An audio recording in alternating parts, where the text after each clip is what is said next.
My dear students, welcome back to income tax class. ಈಗ examinations ಹತ್ರ ಬರ್ತಿದೆ.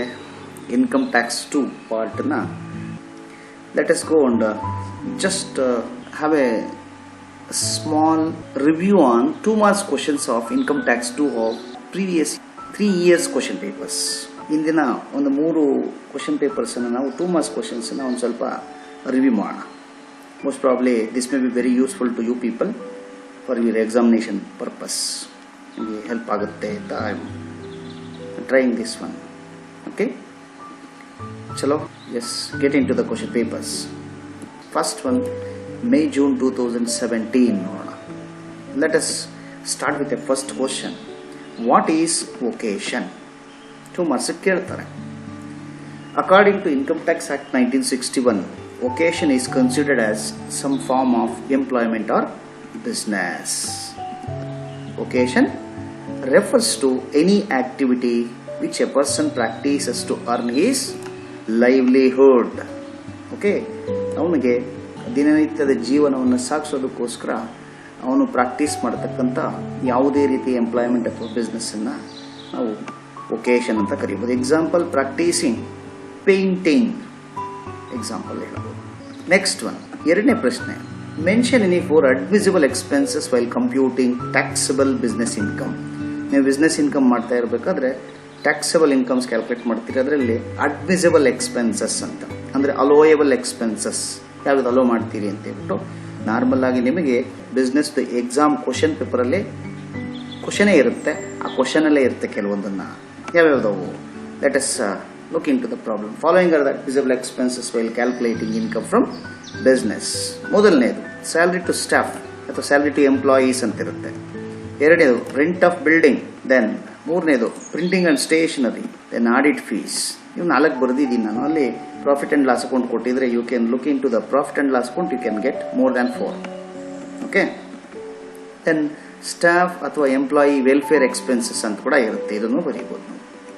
Then next question ನೋಡಿದ್ರೆ, see, what is long term capital gain?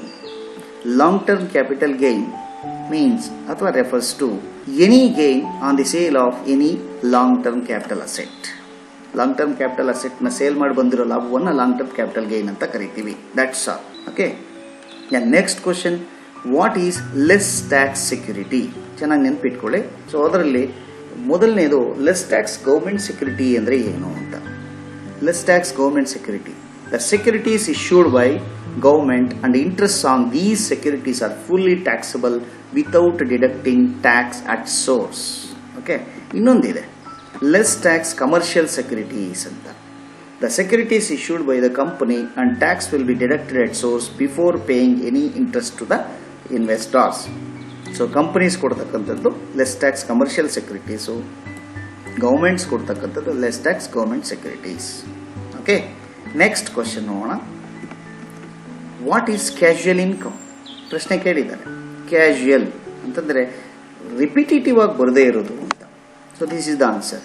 Casual income means a receipt which is casual ಅಂದರೆ unexpected receipts and non recurring in nature. Non recurring ಅಂದರೆ ಪದೇ ಪದೇ ಮತ್ತೆ ಮತ್ತೆ ಬರಲ್ಲ. The receipt should not be taxable as capital gains under section 45. It should not arise from business or the exercise of profession or occupation. The receipt is not by the way of addition to the remuneration of employee. Employee ಮಾಡ್ತಾ ಇರ್ತಕ್ಕಂಥ ಕೆಲಸಕ್ಕೆ additional ಆಗಿ ಬರೋದು ಕೂಡ ಆಗಿರಬಾರ್ದು. ಇದು accidental. Example ಯಾವ್ಯಾವುದು? Lottery winnings, horse race winnings, crossword puzzles, ಇವೆಲ್ಲ ಆಕ್ಸಿಡೆಂಟಲ್ ಇನ್ಕಮ್ಸ್ ಅಂತ, unexpected incomes, casual incomes. Then next question ನೋಡೋಣ. State the provision of section D. Deductions under section 80ಯಲ್ಲಿ 80D ಒಂದು ತುಂಬ ಇಂಪಾರ್ಟೆಂಟು. ಅದರಲ್ಲಿ ಏನು ಪ್ರಾವಿಷನ್ಸ್ ಇದೆ ಅಂತ ಕೇಳ್ತಿದ್ದಾರೆ. Under section 80D deduction is allowed for payment of medical insurance premium. ಯಾರಿಗೆ? ಫಾರ್ ಸೆಲ್ಫ್, ಸ್ಪೌಸ್, ಪೇರೆಂಟ್ಸ್ ಅಥವಾ dependent children in case of individuals and on the policy of any member of family in case of HUF. Okay, ಇದಕ್ಕೆ provision the deduction is allowed only if the premium is paid through cheque or DD other than ಕ್ಯಾಶಲ್ಲಿ ಕೊಟ್ಟಿದ್ರೆ ನಾವು deduction ಕೊಡಲ್ಲ. Rules ಏನು? Amount of deduction least of the following ಎರಡಿದೆ, ಅದರಲ್ಲಿ ಯಾವ್ದು ಕಡಿಮೆ ಇದ್ರೆ ಅದನ್ನು ಲೆಸ್ ಮಾಡ್ತೀವಿ.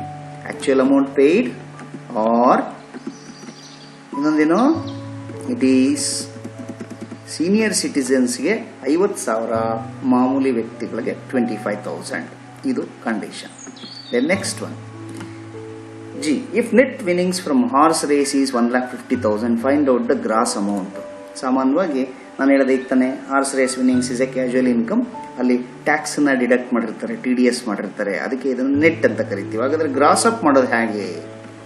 The rate of TDS on winnings from horse race is 30%. ಹೇಳಿದೆ TDS 30% ತೆಗೆದಿರ್ತಾರೆ. ಹಾಗಾದರೆ ನಮ್ಗೆ ಕೊಟ್ಟಿರ್ತಕ್ಕಂಥ net amount which is equal to 1,50,000, that is 70%. 100ರಲ್ಲಿ 30 ಕಳೆದರೆ ದೆನ್ 100% ಅಥವಾ ಗ್ರಾಸ್ ಅಮೌಂಟ್ ಅಂದರೆ 1,50,000 ಇಂಟು 100/70 ಮಾಡಿದ್ರೆ 2,14,286 is the answer. Okay, so ಇದು ಒಂದು question paper. Let us go for 2018 May June. ಮೊದಲನೇ ಪ್ರಶ್ನೆ, ಡಿಫೈನ್ ಬಿಸ್ನೆಸ್. ನೋಡಿ, ಬಿಸ್ನೆಸ್ ಅಂದರೆ ಏನು ಅಂತ ಕೇಳ್ತಾರೆ. According to section 2 subsection 13 of income tax act of 1961, business includes any trade, commerce, manufacture or any adventure or concern in the nature of trade, commerce or manufacture. ಇಷ್ಟು ಬರೆದ್ರೆ ನಿಮ್ಗೆ 2 marks ಸಿಗುತ್ತೆ. Next ಪ್ರಶ್ನೆ, mention any 4 disallowed expenses in calculation of profit from business. ಅವಾಗಲೇ allowable expenses ನೋಡಿದ್ವಿ, ಇದು ಡಿಸಲೋಡ್. ನೆನ್ಪಿಟ್ಕೊಳ್ಳಿ, hello ಮಾಡದೇ ಇರತಕ್ಕಂಥ ಎಕ್ಸ್ಪೆನ್ಸಸ್ ಯಾವುದು ಬಿಸ್ನೆಸ್ ಇಂದ ಅಂತ ಕೇಳ್ತಿದ್ದಾರೆ. ಫಾಲೋಯಿಂಗ್ ಆರ್ ದ ಇನ್ಅಡಿಮಿಸಬಲ್ ಎಕ್ಸ್ಪೆನ್ಸಸ್ ಅಥವಾ ಡಿಸಲೋಡ್ expenses while calculating income from business. ಮೊದಲನೇದು ಇನ್ಕಮ್ ಟ್ಯಾಕ್ಸ್ ಅಥವಾ ವೆಲ್ತ್ ಟ್ಯಾಕ್ಸ್, ಎರಡನೇದು ಡೊನೇಷನ್ಸ್ ಅಂಡ್ ಚಾರಿಟಿ, ಮೂರನೇದು ಇಂಟ್ರೆಸ್ಟ್ ಆನ್ ಕ್ಯಾಪಿಟಲ್, ನಾಲ್ಕನೇದು LIC premium paid. LIC premium ಇವೆಲ್ಲ ಕೂಡ LIC ಪ್ರೀಮಿಯಂ ಪರ್ಸನಲ್, ಇದು interest on capital personal, donations hello ಮಾಡಲ್ಲ, ಇನ್ಕಮ್ ಟ್ಯಾಕ್ಸ್ ವೆಲ್ತ್ ಟ್ಯಾಕ್ಸ್ ಮಾಡಲ್ಲ. ನೆಕ್ಸ್ಟ್ ಪ್ರಶ್ನೆ, what is short term capital asset? Short term capital asset ಅಂದರೆ ಏನು ಕೇಳ್ತಾ ಇದ್ದಾರೆ. According to section 2 subsection 42A of Income Tax Act of 1961, a capital asset is held by the assessee for a period less than 12 months in case of listed shares, 24 months in case of unlisted shares, and 36 months in case of other assets is called shorter capital asset. Okay, next ಪ್ರಶ್ನೆ, what do you mean by less tax securities?